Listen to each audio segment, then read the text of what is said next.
Hello বন্ধুরা, good morning. তো লোনাভূমি লাইফস্টাইলে সবাইকে স্বাগত জানাই। আশা করি সবাই ভালো আছো আর সুস্থ আছো। তো নদিয়া জেলার ছোট্ট একটা গ্রাম থেকে ব্লগ করছি আমি, লক্ষ্মী। তো চলো, সংসারের কাজবাজ সকাল থেকে স্টার্ট করে দিলাম। এখন বাজে 6টা বাজে। তো অনেক সকালে উঠেছি, উঠে একটু হেঁটে এসে তারপরে আমি এখানে চলে আসছি। তো উঠোন ঘরটা ঝাড় দিয়ে নিয়েছি। তারপরে তোমাদের দাদাভাই বলল যে আমার জন্য একটু চা করে দাও। তো এর জন্য চা বানাতে চলে আসছি। তো তারপরে তোমাদের দাদাভাইকে আর শাশুড়ি মাকে চা দিয়ে দেবো। তো এখন দেখো চা বানানো হয়ে গেছে। তো শাশুড়ি মা দাঁড়িয়ে আছে, মুখ টুক ধুয়ে এসে। তো শাশুড়ি মাকেও দিয়ে দিচ্ছি চা। এদিকে ভূমি এখনও মুখ ধোয়নি আর আমারও মুখ ধোয়া হয়নি। তো এখন বিছানাটা তুলে নেব।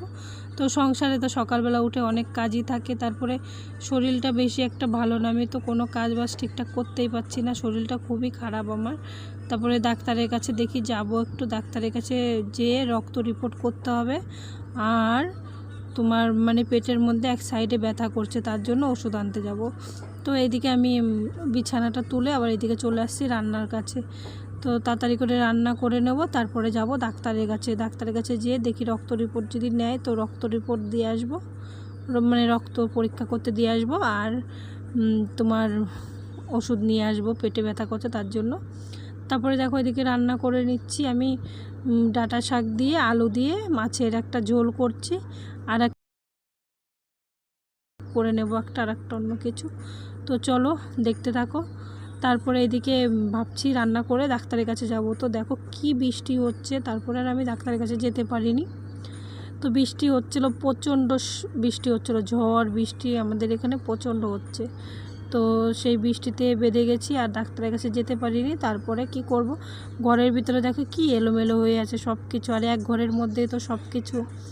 এদিকে অর্ধেক জায়গাটায় রান্নার জিনিস আছে, আর এইদিকে অর্ধেক জায়গাটায় খাট বিছানো আছে। তারপরে যাওয়া আসা সবার করতে হয়, তো অনেকটাই অসুবিধা হয়ে যায় এক ঘরের মধ্যে সব কিছু। তো আর দিন ভরে কাজ করতে হয়, দোকানে লোকজন আসে, অনেকটাই কষ্ট হয়ে যায়। তো এদিকে শরীরটাও বেশি একটা ভালো না। আর এদিকে মেয়েদের যদি বলি, মেয়েরা ওরকম ঠিকঠাক করে গুছাতে পারে না, তার জন্য আমারও ওদের গুছানো কি, ওরা তো এখনও তো বেশি একটা বড় হয়নি, ঠিকঠাক করে ভালো করে গুছাতে পারে না।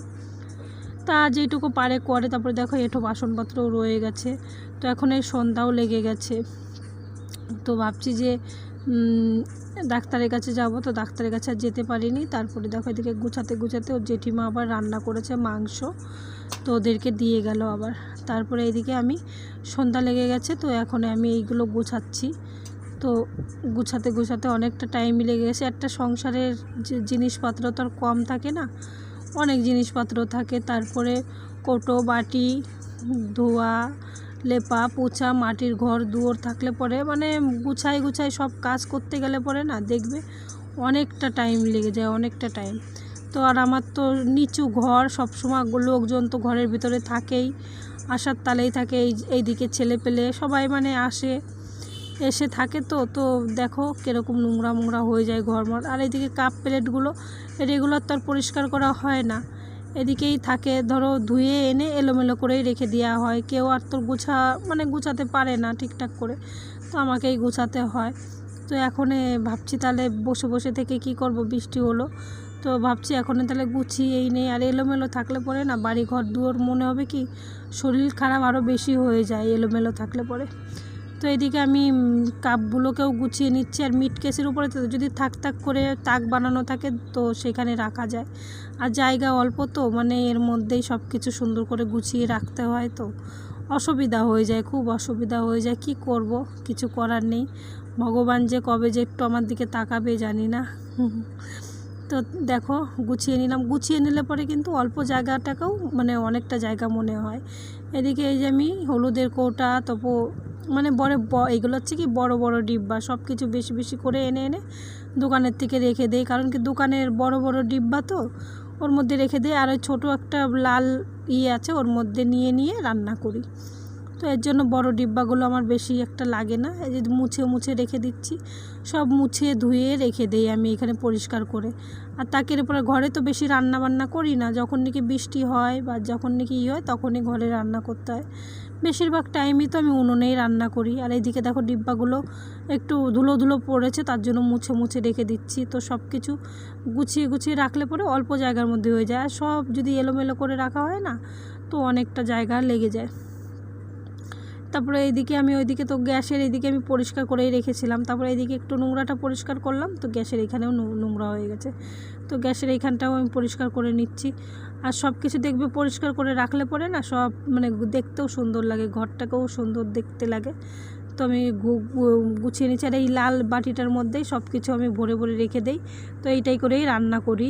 তো আর বেশি টানাটানি করতে হয় না। আর ডিব্বার মধ্যে থাকলে পরে সব ডিব্বা টেনে টেনে একবারে বাইরে নিতে হয়, আবার ঘরে আনতে হয়। এর জন্য একটার মধ্যে থাকলে পরে কী হয়, একটা ধরে নিয়ে গেলাম আর তেলের বোতলটা নিয়ে গেলাম, হাঁড়ি কড়াইটা নিয়ে গেলাম, হয়ে গেল। তারপরে দেখো এইদিকে আমি এই যে গ্যাসের এখানে মুছে রেখে দিচ্ছি, কারণ কি পরিষ্কার করে। গ্যাসের এইখানেও নোংরা হয়ে গেছিলো মুছতে মুছতে, মানে ওইখানে সব নোংরা কাজ করতে করতে গ্যাসের ওইখানে নোংরা পরিষ্কার করে এখন বাসনপত্রগুলো যা আছে সব এলোমেলো। এদিকে ধোয়া বাসনপত্রগুলোও দেখো নোংরা হয়ে গেছে কাজ করতে করতে। তো এখানে আমি ধোয়া বাসনপত্রগুলো রেখে দিলাম, আর যেগুলো নাকি ধুতে হবে সেইগুলো রেখে দিচ্ছি।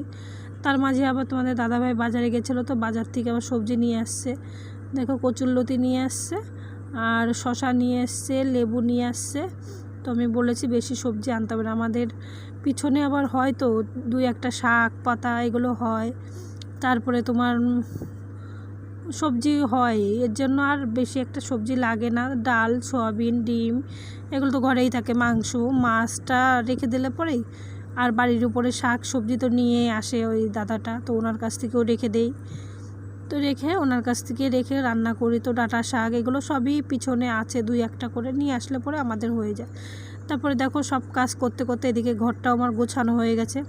ঘরটা গোছানো থাকলে পরেও দেখো কি সুন্দর লাগে। তারপরে এদিকে ঘরটা গুছিয়ে নিয়েছি, আর এদিকে ভূমির আবার খিদে লেগে গেছে। তো ভূমিকে আবার খেতে দিয়ে দিয়েছি, শাশুড়ি মাকেও খেতে দিয়ে দিয়েছি।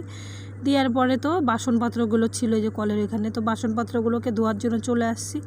আসার পরে এখনও দোকানও বন্ধ হয়নি, তো দোকানটাকেও বন্ধ করার জন্য চলে আসছে, যে দোকানটাকে বন্ধ করে নিচ্ছি। আর ভিডিওটা কেমন হলো অবশ্যই কমেন্ট করে বলো বন্ধুরা, আর আমার পাশে থেকে আমাকে একটু সাপোর্ট করো। তো আজকের ভিডিওটা কেমন হলো অবশ্যই কমেন্ট করে বলো। আর আমার নতুন যারা বন্ধু আছো, তো আমার পাশে থেকে আমাকে একটু সাপোর্ট করো। আর চলো আজকের মতন টাটা, বাই বাই।